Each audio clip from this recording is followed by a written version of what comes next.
Bienvenue à Entrepreneur Mode d'Emploi, l'émission qui donne la parole aux dirigeants pour partager la réalité du pilotage d'entreprise, aider d'autres dirigeants et permettre aux personnes qui souhaiteraient se lancer de connaître tous les rouages de la gestion d'entreprise avec des outils concrets.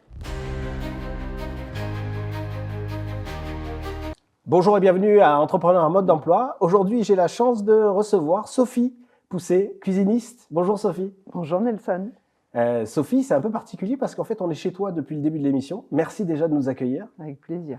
Et c'est un vrai plaisir de te recevoir aujourd'hui. Ah, ça me fait plaisir aussi. Tu vas pouvoir nous parler un petit peu de ce que tu fais, comment tu es arrivé ici, quelles sont tes problématiques au quotidien de patron, mais aussi dans ton activité, et comment tu y réponds. Est-ce que tu peux commencer par nous expliquer quel est ton parcours et qu'est-ce qui t'a amené jusqu'ici? Oula. On va dire que j'ai répondu un jour à une offre d'emploi. Je venais de fermer un petit commerce de proximité, plutôt accessoires déco, fantasy, gadget. Et j'ai répondu à une offre d'emploi pour vendre des meubles. Et j'ai fait un entretien et en fait, j'ai fait de la cuisine finalement. J'ai été embauchée. L'aventure a duré 10 ans.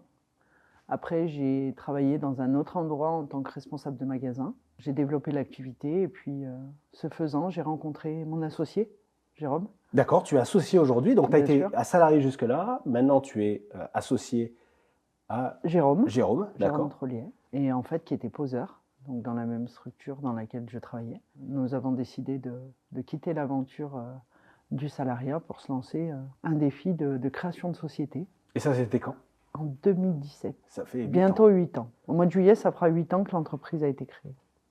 Et qu'est-ce qui a fait que vous avez basculé en fait? Pourquoi partir du salariat? Je dirais que c'est plutôt le fait d'avoir un contact client différent d'un grand groupe. Je voulais vraiment apporter le 100% de satisfaction aux clients. C'était vraiment quelque chose auquel je tenais, Jérôme tenait, on avait vraiment les mêmes valeurs. Donc le principal moteur, ça a été justement cette notion de valeur. Oui. Et quelles sont les valeurs aujourd'hui que tu prodigues? J'attache beaucoup d'importance à ce que mon client soit bien.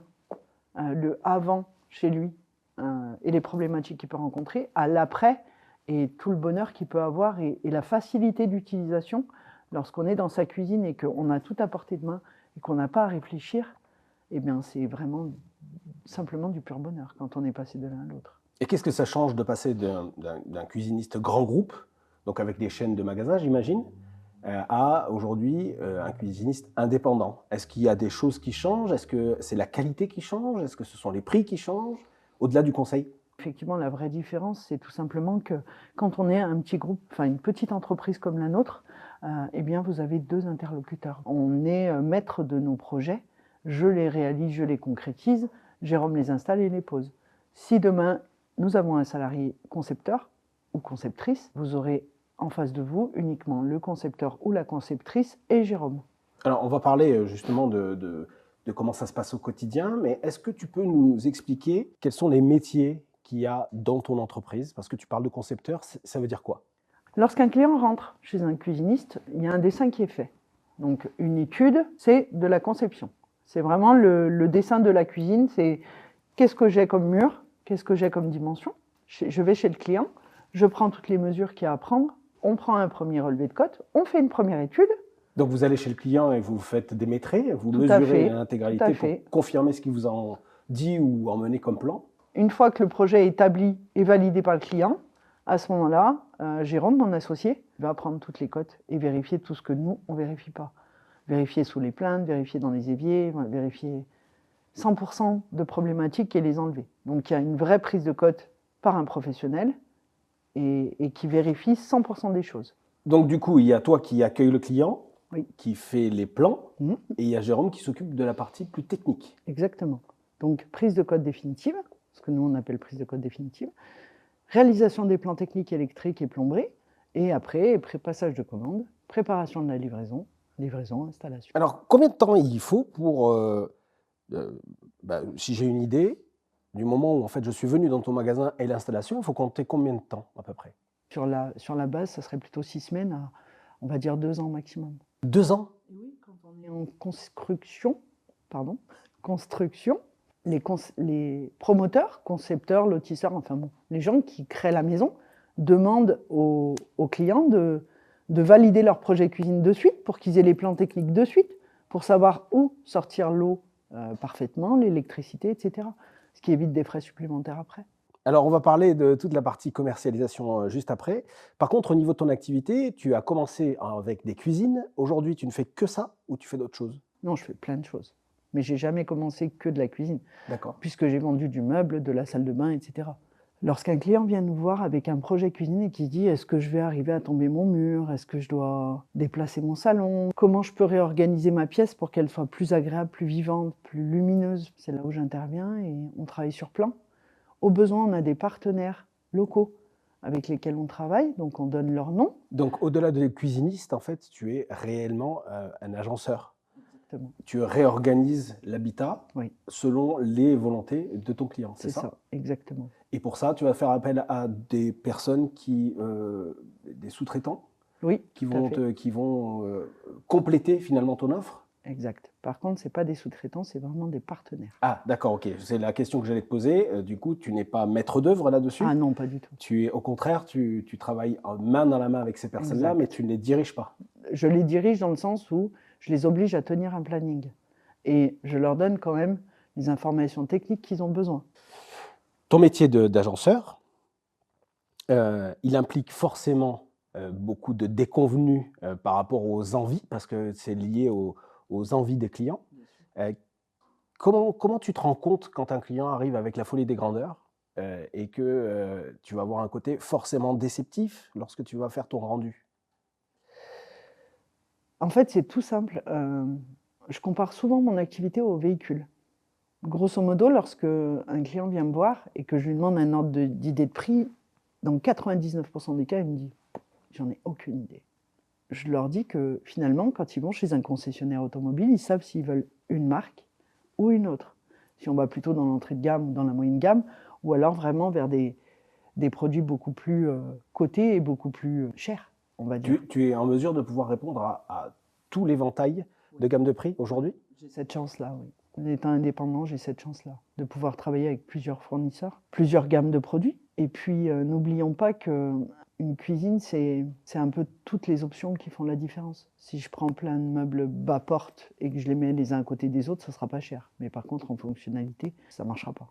Donc, pour revenir sur l'exemple de la voiture, donc si je viens te voir avec une idée conceptuelle de dingue, mais j'ai pas de notion de prix, comment ça se passe au moment où en fait tu vas m'annoncer un prix qui correspond à mes rêves? Est-ce que tu prépares un plan, 2 plans? Est-ce que tu prépares un élément qui soit plus relatif au fonctionnel ou à l'idée du client? Je vais essayer de faire vraiment dans le côté fonctionnel. Je vais essayer de respecter au maximum l'idée du client avec son projet à lui. Et puis après, je vais lui en proposer un autre qui est tourné à ma façon, qui souvent, je vais dire, j'ai cette faculté de pouvoir exprimer aux gens que leur besoin, il n'est pas forcément cohérent. Tu peux très bien avoir envie d'une magnifique cuisine hyper haut de gamme et avec plein de choses, et moi, je vais te modifier quelque chose parce que pour moi, ça ne sera pas fonctionnel. Et l'idée, c'est vraiment que quand tu sois dans ta cuisine, tu n'aies que le smile, que tu puisses cuisiner tout en discutant avec tes amis, en faisant faire les devoirs des enfants, en étant hyper opérationnel partout. Et en plus, c'est beau. Quelle est ton approche pour te faire connaître? Comment tu fais pour faire en sorte que les gens sachent que tu existes? C'est une vraie question, ça. J'ai été très, très active pendant plein d'années sur beaucoup de réseaux. Donc, c'est vrai que j'ai énormément de réseaux et j'ai beaucoup de chance puisque mon secteur d'activité a fait que j'ai travaillé à la fois dans la Loire, à la fois dans la Haute-Loire. Et j'ai un gros cercle autour de moi puisque j'ai travaillé plusieurs années un peu partout. Et du coup, j'ai quand même un peu marqué les esprits parce que je ne pense pas être quelqu'un d'un... Enfin, je sais m'imposer, on va dire. Donc, c'est vrai qu'au niveau des corps de métier, il me renvoie souvent des gens. Beaucoup de corps de métier avec lesquels je travaille. Et puis, je travaille beaucoup sur les réseaux sociaux. Et puis, bien évidemment, nos clients qui sont nos meilleurs alliés, qui, lorsqu'ils reçoivent des amis, waouh! Et effectivement, ça fait effet boule de neige. C'est la meilleure recommandation de toute façon. Donc, la satisfaction de notre client est vraiment notre priorité. Comment tu fais pour vendre lorsqu'il y a des clients qui viennent ou des prospects qui viennent sans plan? Je les assois, on discute, on parle un peu de leur projet. Je prends leur adresse et un rendez-vous. Et là, moi, je viens prendre les cotes. Ce qui me permet effectivement de voir un peu dans quel environnement ils sont, Comment est leur maison? Est-ce qu'elle est dans les années 80? La conception et la forme de la maison va faire que la cuisine, elle va être d'une façon ou d'une autre. On ne va pas mettre une cuisine rustique dans une maison avec des grandes baies vitrées où il y a très peu de murs. On va plutôt mettre une cuisine plutôt très moderne, très high-tech. Donc, dans tous les cas, toi, tu te déplaces. C'est mieux. Je ne suis pas dans tous les cas, parce qu'il y a des gens qui ne le souhaitent pas, et je l'entends, je n'ai aucun problème avec ça, mais c'est mieux. Pour la réalisation, c'est plus facile. Et les clients, ils valident immédiatement lorsque tu leur présentes le plan, ou il y a un délai? Forcément. J'ai besoin que le client se sente en sécurité déjà, qu'il ne soit pas agressé par il faut signer tout de suite. Le problème n'est pas la signature, c'est l'engagement de tout remettre en cause. Parce qu'on rentre vraiment chez eux et on enlève tout et on refait tout. Et Donc comment tu fais pour gérer cette partie-là, pour la réduire au maximum? Parce que j'imagine que même si tu ne travailles pas pour vendre de manière forcée, il faut quand même qu'il y ait du chiffre qui rentre. Bien sûr. Comment tu fais pour justement t'assurer que le travail que tu as fait, tu as travaillé 20 heures certainement sur un plan, peut-être en 3 fois, tu t'es même déplacé. C'est toujours un peu rageant qu'un client dise au final non. Bien sûr que c'est rageant. Et comment tu fais du coup pour t'assurer que ce ne soit pas un non ou que ce soit un oui dans 75% des cas? Je dirais que je reste présente, j'essaye sans trop harceler non plus, en disant coucou, je suis là. Ça arrive souvent que des clients viennent te voir, prennent les informations dont ils ont besoin et ils aillent ailleurs? Très souvent, bien évidemment.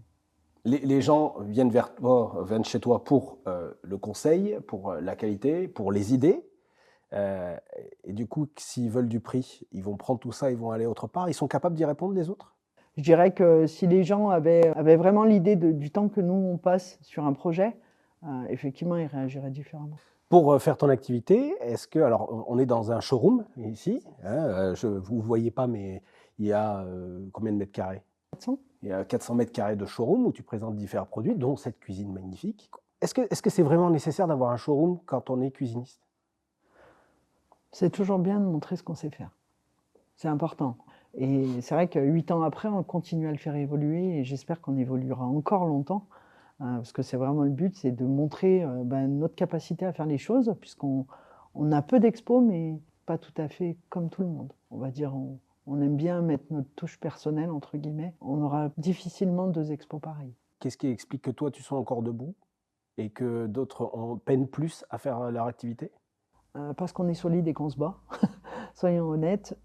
Aussi parce qu'on a des gens qui nous font confiance et on a du réseau.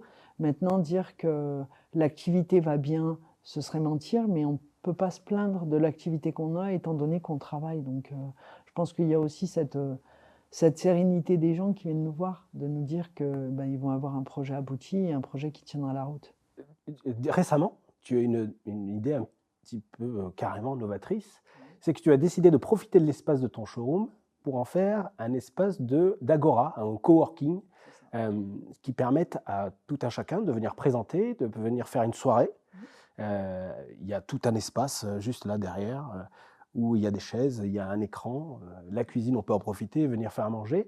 Est-ce que c'est quelque chose d'où c'est venu déjà cette idée et est-ce que ça marche? Alors, l'idée, elle est simple, hein. On a fait plusieurs animations depuis qu'on a ouvert. On a fait des défilés de mode, on a fait de nombreuses soirées diverses et variées. J'ai toujours été prête à ouvrir les portes pour que le public nous connaisse, pour aussi avoir un lieu un peu hors du commun. Et puis, de fil en aiguille, à chaque animation qu'on avait, on était tous lotis autour de la cuisine en train de boire un verre ou de discuter. Et en fait, la cuisine reste le point essentiel. Donc, pourquoi pas travailler autour d'un îlot qui est quelque chose qui est complètement différent. Comme aujourd'hui, on discute devant une cuisine. On n'est pas au milieu d'un salon, près d'une cheminée. On est autour d'une cuisine qui est, pour moi, un espace convivial. Le partage. J'aime manger, j'aime préparer à manger, j'aime faire plaisir aux gens. Donc forcément, je me sens bien dans ma cuisine. Donc cet espace-là, effectivement, il a été dédié vraiment à la convivialité et travaillé d'une façon différente. Je pense que tous ceux qui sont passés par cette étape en gardent un bon souvenir. Et est-ce que ça marche? J'ai des clients fidèles. Je vais te dire que ce n'est pas l'activité qui va me rapporter énormément d'argent, mais j'ai des clients fidèles. J'ai des gens qui aiment venir ici. J'ai des gens qui font des vidéos ici. Et Et c'est vrai que eh ben, ça fera l'effet boule de neige quand ça aura à le faire. J'ai envie de dire que si les gens qui viennent ici se sentent bien, c'est vraiment notre volonté et notre besoin avec Jérôme qu'on a de partager, en fait, de se dire, eh ben, c'est pas parce qu'on a la chance d'avoir réussi à créer tout ça qu'on peut pas en faire partager un petit peu autour de nous. Alors, on va parler de toutes les difficultés de gestion et de décision juste après. Tu viens de parler de Jérôme, tu es associé. Bien sûr. C'est quoi l'avantage d'être associé? C'est déléguer 50%. C'est aussi de ne pas être unique décisionnaire. Ça, vraiment. Alors, c'est vrai que quand on a un tempérament comme moi, où on est assez fonceur et j'ai toujours une idée qui me traverse l'esprit à la minute, et c'est vrai que Jérôme me calme un peu sur ce côté-là en me disant hey, oh, oh, oh, oh, oh. Mais, et puis c'est aussi prendre des décisions à deux, c'est aussi se concerter sur les investissements, sur les fournisseurs. C'est pas être seul, c'est aussi savoir s'allier et s'armer pour être plus fort. Tu en parles comme quelque chose de très évident. Est-ce que c'est toujours facile? Non, non, non, non, c'est pas toujours facile, étant donné qu'on n'est pas tout à fait sur les mêmes idées.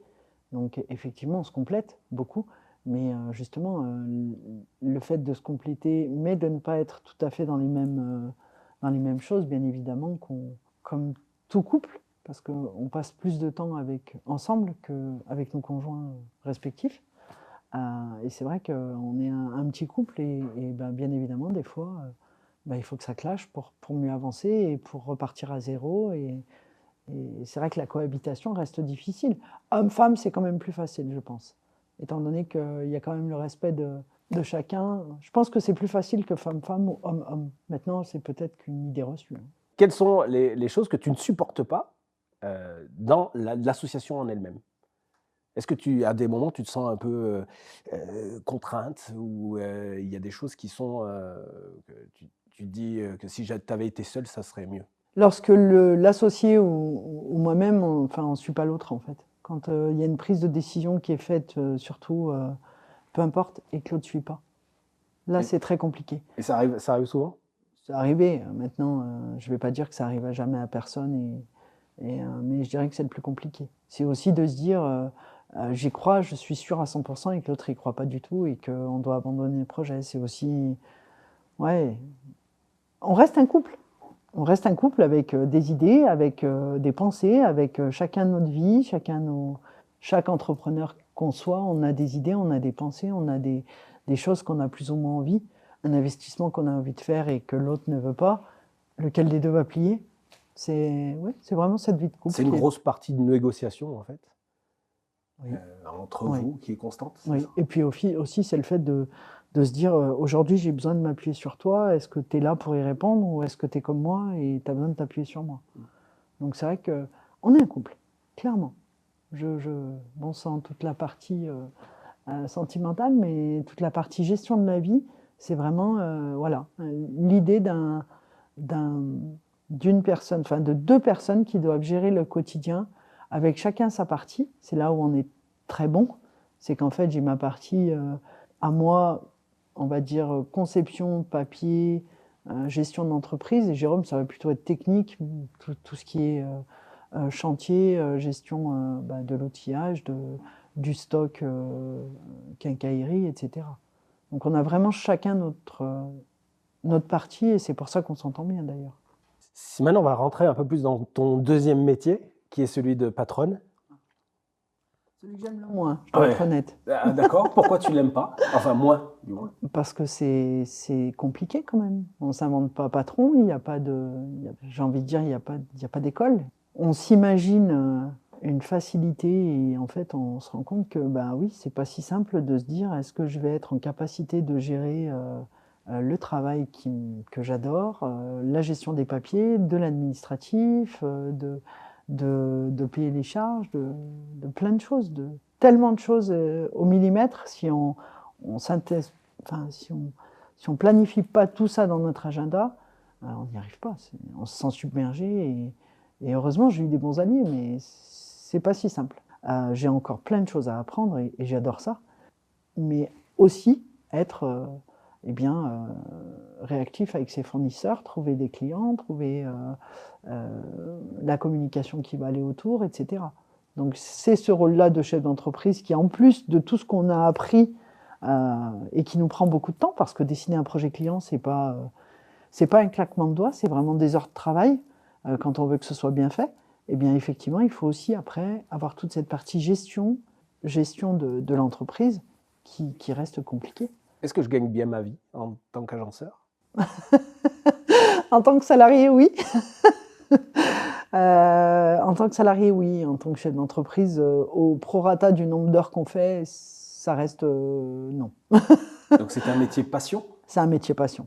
Pour moi, c'est un métier passion. Après, il y a plein de cuisinistes qui réussissent très bien. Nous, on n'en est pas là, mais on y arrivera. C'est plutôt quelque chose de positif. C'est ce qu'on essaie de faire. On n'est pas dans une grande ville. On a un showroom qui n'est pas commun. On a des idées qui ne sont pas forcément les plus communes. On adore des produits qui changent vraiment de ce qu'on a l'habitude de voir. On a fait un pari qui est compliqué, mais qui peut être un vrai pari gagnant. Peut-être que l'année prochaine, j'aurai plus du tout le même discours. Je vais te faire de la concurrence. Cool. Et comment justement tu l'appréhendes, cette concurrence? Toute bonne concurrence est bonne à prendre. J'ai des confrères, je n'ai très peu de concurrents. D'accord. J'ai des confrères qui sont cuisinistes comme moi, qui ont pignon sur rue depuis des années, qui sont autour de moi, et que j'aiderais volontiers, et qui m'ont aidé, que j'ai aidé, etc.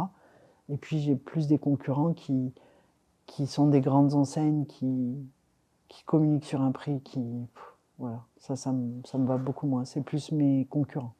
Vraiment, si j'ai un concurrent, ça sera plus la grosse enseigne du coin qui communique sur un 990 € sur une cuisine complète, alors que finalement, il y a 4 meubles et un évier en plastique. Là, ça va être plus pour moi de la concurrence, qui n'est pas forcément très agréable, mais il y en a besoin. Hein. Il y en a besoin, parce qu'il y aura toujours des gens qui n'auront que ce budget-là, et ils ont quand même une cuisine, donc c'est très bien, mais à quel prix? J'imagine que les conditions d'achat sont toutes différentes. Comment tu fais pour gérer justement cette différence d'achat, le fonds de roulement, donc la trésorerie que tu as à ta disposition pour les payer? Comment tu fais pour gérer toute cette partie-là? Ça doit être compliqué. On fait partie d'un groupement d'agencement. On a signé avec un gros agenceur, tout simplement pour justement nous ouvrir toutes les portes de tous les fournisseurs qu'on veut et simplifier la facturation. Donc, on a des comptes ouverts dans beaucoup de fournisseurs, principalement électroménager, sanitaire, accessoires, etc. Et en fait, on a la chance d'avoir une seule facture puisque tout est recentralisé. Donc tu fais appel à un genre de plateforme qui est en lien avec plein de fournisseurs, et ton seul interlocuteur, c'est cette plateforme. Alors non, on travaille directement avec les fournisseurs, mais au niveau facturation, ils recentrent toutes les factures. Si notre fournisseur A, on lui a fait 15 factures, enfin 15 achats, on va avoir notre facture de 15 achats. Le fournisseur B, 10 achats. Et en fait, on paye tout au fournisseur, enfin à notre plateforme qui répartit en fait. Et comment tu fais si jamais demain tu trouves un nouveau fournisseur qui n'est pas référencé? C'est le cas. D'accord. C'est le cas. Je travaille à la fois avec notre groupement et à la fois avec un indépendant. Et la seule différence, c'est que je dois faire mes déclarations d'éco-participation moi-même. Ah oui, c'est quoi l'éco-participation? Ben, c'est à chaque fois que je te vends un meuble, je dois donner de l'argent pour qu'il soit recyclé correctement. C'est quoi le plus compliqué dans ton métier de patronne? D'être patronne. C'est ça, efficace. Tout simplement. Non, c'est d'arriver à trouver le temps pour tout. C'est vraiment ça. Et d'être conscient et serein de ses décisions. Même si Jérôme est là, même si on échange, il faut quand même prendre des décisions parce que quand il est en chantier, ben, il est en chantier. S'il n'y a pas de réseau et qu'il y a une décision à prendre, eh bien, malheureusement, je dois la prendre seule. Et là, c'est compliqué parce qu'on se dit, si je me plante, je me plante, quoi. Et comment tu fais au quotidien pour justement t'organiser? Comme je peux. Non, je fais du mieux que je peux, tout du moins. J'ai un agenda qui est partagé, qui me permet de noter un temps pour chaque chose. J'ai eu la chance d'avoir plein de conseils, d'avoir suivi un protocole qui m'a aidé à devenir patron, avec une formation sur 2 ans qui m'a permis d'être là où j'en suis aujourd'hui et d'être plus sereine qu'il y a 2 ans, où mon seul objectif était d'avoir du chiffre, mais avoir du chiffre, c'est beau. Mais ça ne fait pas le métier. Pour moi, un chiffre d'affaires, c'était... il fallait du chiffre, du chiffre, du chiffre, du chiffre. Mais aujourd'hui, ce n'est pas du chiffre à n'importe quel prix. Et aujourd'hui, c'est quoi, du coup, qu'il faut? Du chiffre et de la marge. Qu'est-ce que ça t'a apporté de te faire justement accompagner pendant 2 ans pour suivre un protocole qui t'a appris à devenir patronne? Alors, tu l'étais déjà. Qu'est-ce que ça t'a changé? Je dors la nuit. Je dors la nuit déjà. Alors, pas tout le temps, hein, parce qu'on a tous nos problématiques, qu'elles soient personnelles ou professionnelles, mais de dormir, d'être sereine, d'être posée, de pouvoir avoir les bons outils au bon moment pour répondre à mes questions. Enfin, des questions, j'ai un investissement un peu important à faire. Est-ce que la trésor va suivre? Est-ce que j'ai besoin de ça à tel moment? Si je reprends tout, qu'est-ce que j'ai à faire quotidiennement pour que j'ai un regard de demain sur mon entreprise et non pas celui d'aujourd'hui? Aujourd'hui, c'est une chose, mais demain, c'en est une autre. Et aujourd'hui, on est là, mais moi, je regarde demain. Qu'est-ce que je veux être? Et du coup, ça t'a suffi ces 2 ans? Ou est-ce que tu penses que c'est quelque chose qu'il faut avoir fréquemment ou y revenir de temps en temps? Il faut y revenir. Il faut y revenir parce qu'on est focus sur... si on a une ligne de conduite et qu'on dit, ben, je dois aller à tel endroit. Je prends ma voiture et je vais dans telle ville. Je vais à la capitale. Ben, tu sais que tu dois suivre ton itinéraire, mais ben, des fois, il y a d'autres chemins qui peuvent être bien à prendre et on les oublie. Donc le fait de se former beaucoup, 2 ans, c'était peut-être un peu trop. Je dirais presque qu'1 an suffirait. Moi, je suis très longue à la détente, je m'en rends compte. Je mets en place les choses, mais de façon très progressive, parce que je sais que si je m'assaillis d'un coup de trop de changements, ça ne marche pas. Donc j'ai été de façon très progressive et ça me correspond moi. Et du coup, je dirais que si on arrive à faire un accompagnement de 6 mois, 1 an, après il faut le faire une fois par an, un petit rendez-vous ou 2, je pense que c'est bien. Ça permet de remettre un peu les bonnes choses dans les bonnes cases et de pouvoir continuer à monter doucement vers ce qu'on appelle la sérénité ultime, que l'entreprise soit quasiment autonome et qu'on vive 100% pleinement que de ce qu'on aime finalement. Alors, au niveau des coups durs, on peut citer aussi la partie RH. Tu es une petite structure, donc avec des valeurs qui sont très prononcées. Comment tu fais pour trouver les salariés, les collaborateurs qui vont partager ces valeurs-là? C'est dur. Recruter, c'est dur, c'est très dur parce que c'est pas du tout un métier. Enfin, j'ai pas été formée pour ça, au même titre qu'on n'a pas été formé pour être chef d'entreprise. Moi, j'ai pas été formée en RH. J'ai juste un petit diplôme de comptabilité et de secrétariat. Aujourd'hui, on est avec Jérôme, on a un salarié poseur qui a déjà un parcours de vie et qui sait très bien ce que c'est que l'entrepreneuriat, donc qui est hyper flexible et qui est très compétent et ça nous va très bien. Et on a une apprentie en gestion d'entreprise, enfin, qui fait plus partie de la gestion d'entreprise que de la conception. Mais effectivement, il faut qu'on aille vers quelque chose qui nous développe pour pouvoir relâcher un peu la pression nous-mêmes et faire évoluer l'entreprise. Qu'est-ce qui te manque aujourd'hui? Un concepteur ou une conceptrice. Quelqu'un qui est vraiment posé pour recevoir le client lorsque moi je suis justement dans la gestion de l'entreprise, que j'ai remis en pause, et ben, il faut bien pouvoir enseigner les gens. Et puis, tout simplement, ça fait 8 ans qu'on est là, donc notre réseau, et ben, malheureusement, il ne change pas de cuisine tous les 8 ans. Et c'est vrai que refaire le réseau par-dessus un réseau, c'est juste génial. Qu'est-ce que tu mets en avant lorsque tu veux recruter quelqu'un? Son savoir-être, son savoir-faire, ses compétences? Son savoir-être et ses valeurs. J'attache tellement d'importance à certaines valeurs que s'il ne les a, s'il les a pas, c'est pas la peine. On a eu des concepteurs ou des conceptrices qui se sont présentés, qui nous ont demandé d'être embauchés, qui avaient largement les compétences techniques, mais qui n'avaient pas les valeurs. Donc je préfère quelqu'un qui a les valeurs et qui a moins de compétences. Les compétences, ça s'apprend. Au même titre qu'aujourd'hui, je continue à apprendre et que demain, on apprendra tous de quelqu'un, de quelque chose. Par contre, une valeur, quand elle est ancrée, elle est ancrée. Comment tu gères les relations avec l'extérieur? Je sais que tu sponsorises beaucoup de clubs, d'associations, d'événements. Est-ce que c'est important d'être présent sur ces événements? Est-ce que c'est important de sponsoriser? C'est important de tendre la main. C'est-à-dire de dire on est là, On n'est pas les plus grands, on n'est pas les plus forts, mais par contre, on est là. Donc, effectivement, le fait de sponsoriser un événement, de participer, eh ben, c'est dire qu'on est vivant, qu'on est là et que on fait partie intégrante de la ville et qu'on aime notre ville et qu'on y est attaché et que s'il y a un événement dans la ville, en règle générale, on y est. Tout à l'heure, tu parlais de... Vous avez fait un défilé de mode ici. Bien sûr. Quel est justement le retour que tu en attends de ça? Est-ce que tu en attends un retour ou est-ce que c'est vraiment dans la ligne de ce que tu viens de dire, tendre la main?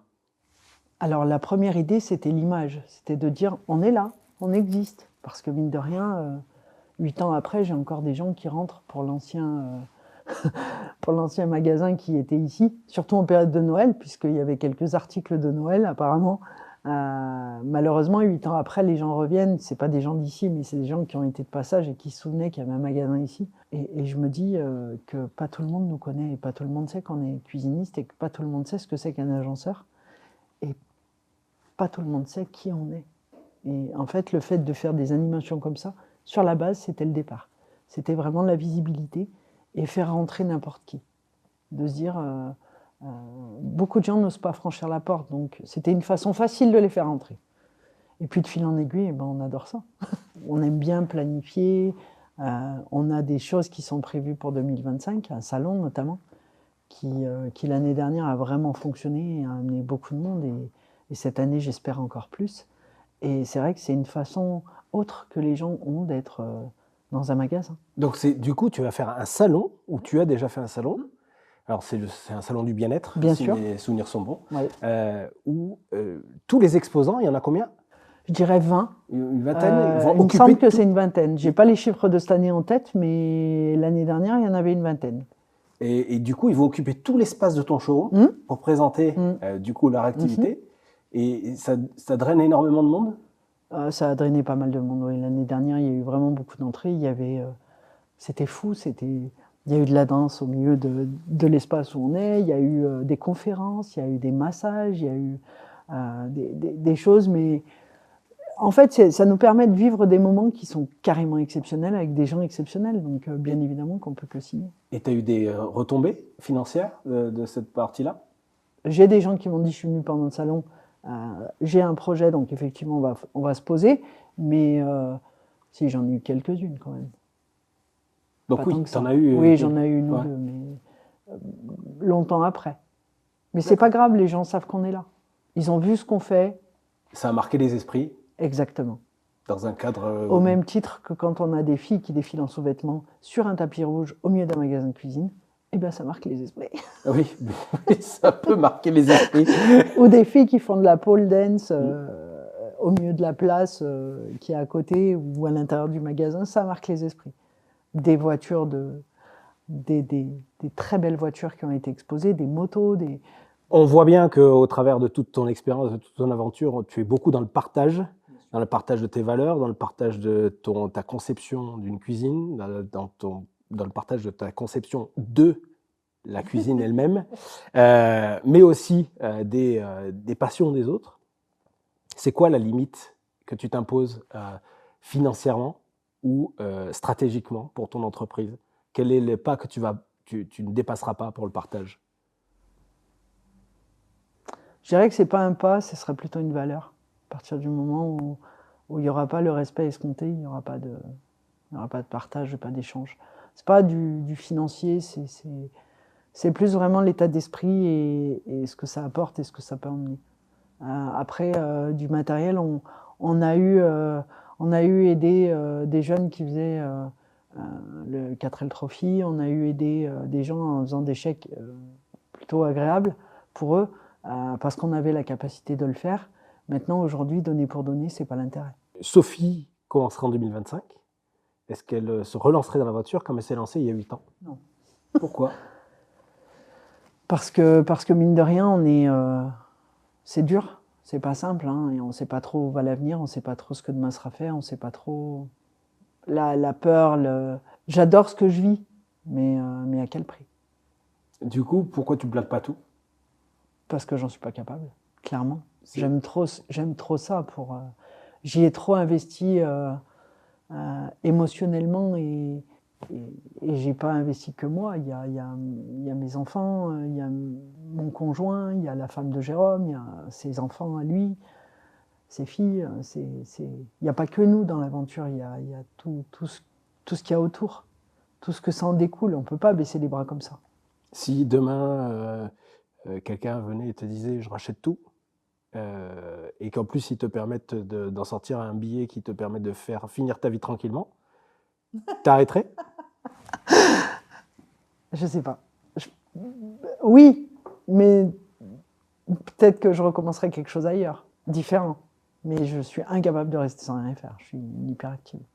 Donc effectivement, si demain quelqu'un me dit je te donne X milliers d'euros pour l'entreprise, je pense que je serais un petit peu embêté. Bien évidemment que j'en ai. C'est intéressant ce que tu dis, parce que si tu devais tout recommencer aujourd'hui, tu ne le ferais pas, en sachant ce que tu sais aujourd'hui. Pour autant, tu ne lâcherais en aucun cas ce que tu as aujourd'hui.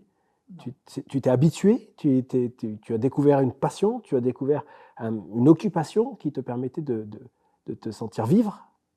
Je suis vivante quand je suis ici. Ouais. J'ai besoin d'exister par ce magasin. C'est vraiment moi qui existe ici. Dans ma vie personnelle, j'ai fait plein de choses, je suis hyper active aussi, mais je ne suis pas la même. Oui, donc malgré la douleur, c'est quelque chose que tu kiffes par-dessus tout, quoi. C'est ancré en moi. C'est quelque chose qui... J'aime tellement ce que je fais. Quand j'ai des clients qui me font des retours et qui me disent « Bon, Sophie, vous passez ce soir, vous venez voir la cuisine finie » parce que Jérôme a la chance de voir la cuisine finie le premier. Quand j'arrive chez les gens et qu'ils ont un smile jusque-là en me disant « Merci, je suis trop contente, c'est exactement ce que je voulais, c'est trop facile ». J'y vais jamais le premier jour. J'attends toujours un peu que tout soit fait et que tout soit posé. Et quand j'ai la chance de pouvoir y aller, ouais, je suis toujours reçue avec beaucoup de bonheur et j'en suis ravie. C'est vraiment ce qui m'anime. C'est de rendre les gens heureux qui m'anime. Voilà, exactement. Donc d'où l'échange, le partage, etc. Et quoi de mieux qu'autour d'une cuisine? Est-ce que tu aurais un mot de la fin pour tous les patrons qui se lancent ou qui voudraient se lancer? Est-ce que tu aurais un conseil pour eux? Je dirais rester égaux à vos valeurs. Ça, c'est le plus important. C'est vraiment que les valeurs principales de la personne qui crée l'entreprise soient vraiment respectées. Et mieux vaut faire plein de petits pas que de vouloir sauter à grands pas et de tomber. Donc mieux vaut commencer petit et évoluer plutôt que de dire je vois les choses en grand tout de suite et de tomber. Aujourd'hui, devenir chef d'entreprise est quelque chose qui est compliqué parce que mine de rien, on a beaucoup de poids sur les épaules. C'est comme quand on a un premier enfant. On se dit comment je vais faire? Est-ce que je vais dormir la nuit? Est-ce qu'il va demander le biberon? Est-ce que je vais aller acheter des couches à 11h du soir? Est-ce que... Voilà, en fait, c'est exactement la vie d'un patron, avec toutes ces petites choses, même si 80% de la vie est bien ancrée, qu'on mange à telle heure, qu'on se couche à telle heure, qu'on fait à telle heure, mais il y aura toujours une petite truc qui viendra animer. Effectivement, il faut être prêt à ne pas avoir peur, et c'est une belle aventure, mais petit pas par petit pas, je dirais. Merci Sophie, c'était très agréable. Merci pour toute ton expérience. Qu'est-ce qu'il faut te souhaiter? Qu'est-ce qu'il faut me souhaiter en 2025, c'est ça? Ou pour l'avenir? Pour l'avenir, eh bien, de continuer à être heureuse, à gérer ce magnifique endroit et l'opportunité de vendre plein de bonnes cuisines à des gens qui en ont vraiment besoin. Et des belles salles de bain à des gens qui en ont besoin. Et des beaux dressings aussi. Non, toute personne qui a un besoin dans sa maison, effectivement, est le bienvenu pour qu'on puisse en parler. Effectivement, d'être là à la fin de l'année sera déjà un très beau vœu réalisé, même si je suis sereine et confiante. Merci beaucoup, Sophie. Merci Nelson. À très bientôt. À très bientôt. Salut à tous.